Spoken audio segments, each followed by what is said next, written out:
Hey you. Have you ever felt like love is just out of reach? Like no matter how much you give, it's never enough, for others or even for yourself.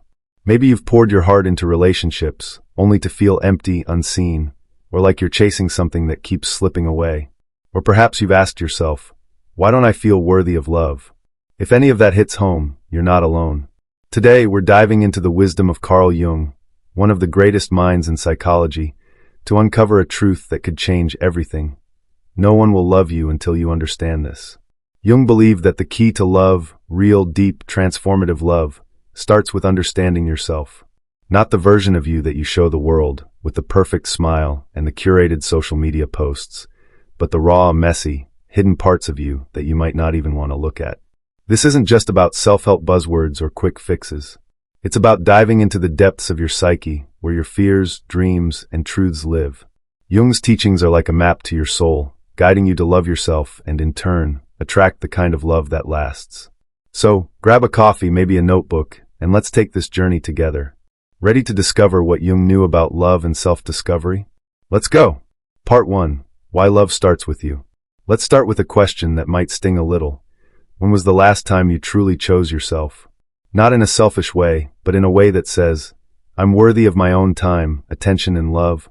Carl Jung taught that love, whether it's romantic, familial, or self-love, begins with understanding your inner world. Jung believed the unconscious mind speaks to us through dreams, emotions, and those quiet moments when you feel something's just not right. But most of us, we ignore those signals. We chase external validation, likes, compliments, a partner's approval, thinking that's what will make us feel loved. But Jung said no. True love starts with you. Let me paint a picture. Imagine you're at a party, smiling, laughing, but inside, you're wondering if anyone really sees you. You're playing a role, the fun you, the perfect you. Jung called this the persona, the mask we wear to fit in. The problem is, when we live behind this mask, we're not showing the world who we really are. And if we're not showing up authentically, how can we expect to be loved for who we are? Jung believed that the unconscious mind is always trying to break through that mask, nudging us to be real. It shows up in those moments when you feel restless, when you cry for no reason, or when a dream leaves you unsettled. Here's a real-world example. My friend Sarah spent years in a relationship where she felt invisible. She'd bend over backward to make her partner happy, cooking his favorite meals, agreeing with his opinions, even changing her style to fit his preferences. But the more she gave, the less she felt seen. She'd call me in tears, saying, I don't know who I am anymore. Jung would say Sarah was projecting her need for self-love onto someone else. She was waiting for her partner to choose her, to validate her, when what she really needed was to choose herself. So, how do we choose ourselves? Jung's first step is awareness. Start noticing your patterns. Do you seek approval from others before you feel good about yourself? Do you avoid your emotions because they're too messy? Let's try something right now. Pause this video for a moment and ask yourself, what's one thing I do that keeps me from loving myself fully? Maybe it's saying yes when you mean no. Maybe it's ignoring your own needs to please someone else. Write it down if you can. This simple act of reflection is where the journey begins. But awareness is just the start. Jung also believed in the power of the collective unconscious, a shared reservoir of human experiences that shapes how we see ourselves and others. It's why we all crave love, connection, and meaning. It's hardwired into us. But when we don't love ourselves, we look for those things outside of us, and that's where we get stuck. Think about it. Have you ever stayed in a relationship that drained you because you were scared of being alone? Or maybe you've dimmed your own light to make someone else comfortable. I've been there too. I used to think that if I was good enough for others, I'd feel good enough for myself. But Jung's wisdom flips that on its head. You have to feel good enough first. Only then can you attract love that's real, not love that's built on filling a void. Here's a practical step. Start small. Today, do one thing that's just for you. Maybe it's taking a walk alone to clear your head, saying no to a request that doesn't feel right, or even just looking in the mirror and saying, I'm enough. It sounds simple, but these small acts of self-love build a foundation. Jung would say they're signals to your unconscious that you're ready to show up as your true self. So let's reflect again. What's one small way you can choose yourself today? Hold that thought as we move to the next part. Part 2, Confronting Your Shadow. Now let's get to the heart of Jung's teachings, the shadow. This is where things get real, and maybe a little uncomfortable. Jung believed the shadow is the part of you that you hide, not just from others, but from yourself. It's the anger you suppress, the insecurities you bury, the desires you're ashamed of. We all have a shadow, and here's the truth Jung wants you to hear. No one will love you fully until you love your shadow too. Why? Because if you're hiding parts of yourself, you're not showing up authentically in your relationships. You're giving a half version of you, and that's not love, it's a performance. Let's break this down. The shadow isn't bad. It's just the parts of you that don't fit the persona you've created. Maybe you've been told you're too emotional, so you hide your tears. Or maybe you feel guilty for wanting more out of life, so you push those desires down. But Jung believed that suppressing your shadow doesn't make it go away. It festers. It shows up as resentment, self-sabotage, or those moments when you snap and wonder, where did that come from? The shadow is part of you, and ignoring it keeps you from being whole. Let me share a personal story. A few years ago, I noticed I was terrified of being seen as too much. I'd shrink myself in conversations, avoid conflict, and pretend everything was fine, even when I was hurting. That was my shadow, my fear of rejection.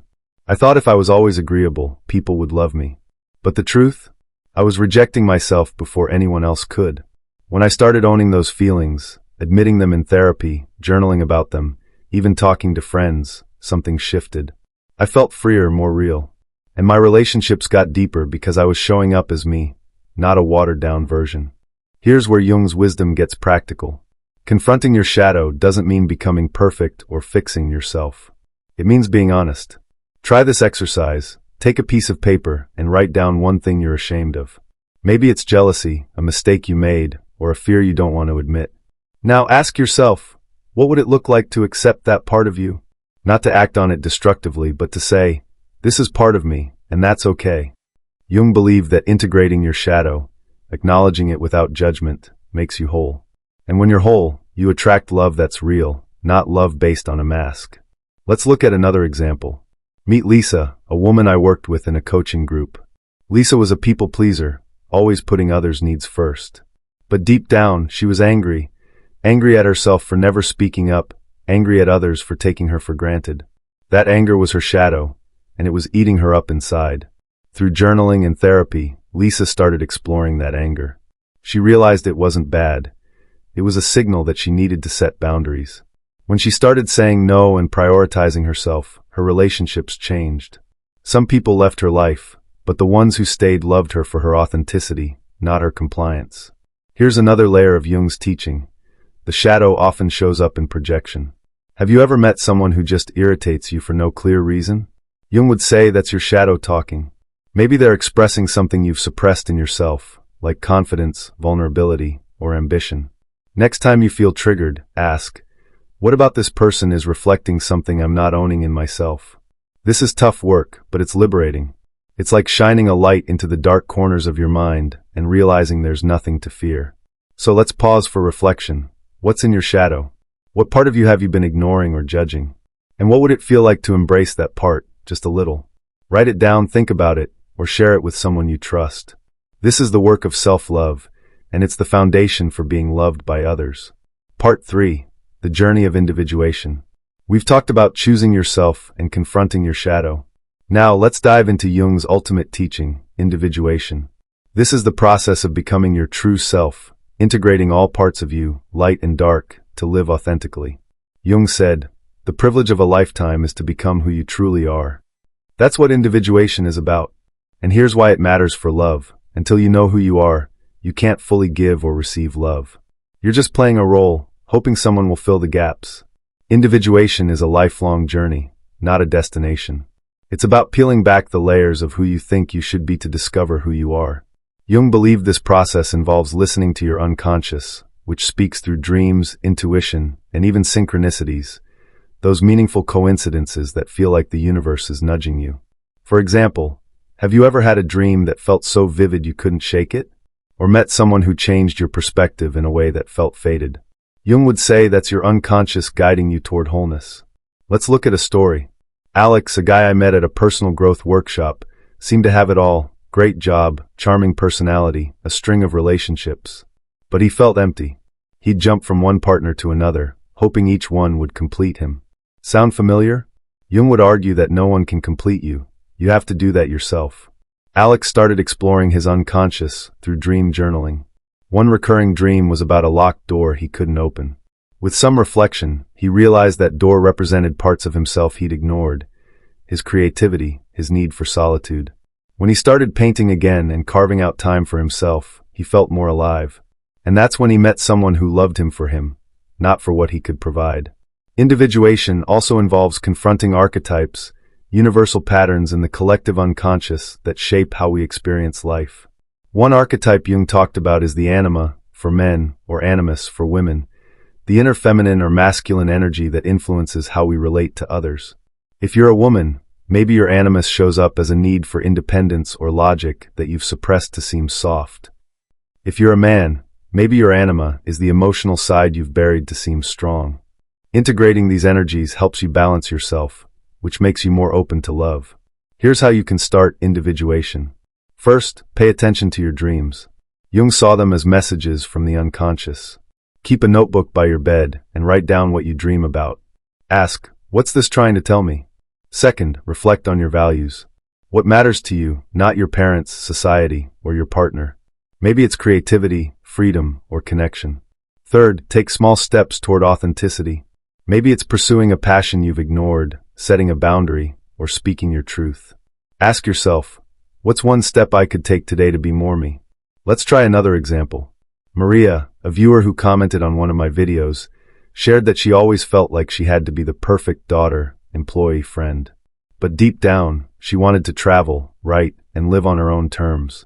Through meditation and journaling, she started listening to her inner voice. She took a leap and booked a solo trip. That small act of courage changed everything. She felt like she was finally living for herself. Jung would call this a step toward individuation, and it opened her heart to deeper connections. Here's a final reflection for this section. What's one thing you've always wanted to do but held back because it didn't fit who you're supposed to be? What would it feel like to take one step toward that dream? This is the path to individuation, and it's the path to love that lasts. We've been on quite a journey together, haven't we? We've explored why love starts with choosing yourself, how confronting your shadow sets you free, and how individuation leads to a life of authenticity. Carl Jung's teachings remind us that no one will love you, truly love you, until you understand and love yourself. Not the perfect version of you, but the real, messy, beautiful you, with all your light and shadow, dreams and fears. Let me leave you with one last question. What would your life look like if you chose to love yourself fully, starting right now? Imagine waking up each day feeling whole, knowing you're enough, and bringing that energy into every relationship. That's the power of Jung's wisdom. It's not about becoming someone else, it's about becoming you. Here's your challenge. This week, take one small step towards self-love. Maybe it's journaling about your shadow, starting a dream journal, or saying no to something that doesn't serve you. Maybe it's taking 5 minutes to meditate and ask, what do I need today? Whatever it is, choose you. And if this video spoke to your heart, hit that like button, subscribe, and share your thoughts in the comments. What's one thing you're going to do to love yourself more? I read every comment, and I can't wait to hear from you. Let's keep this journey going together. Until next time, keep exploring who you are, because that's where love begins.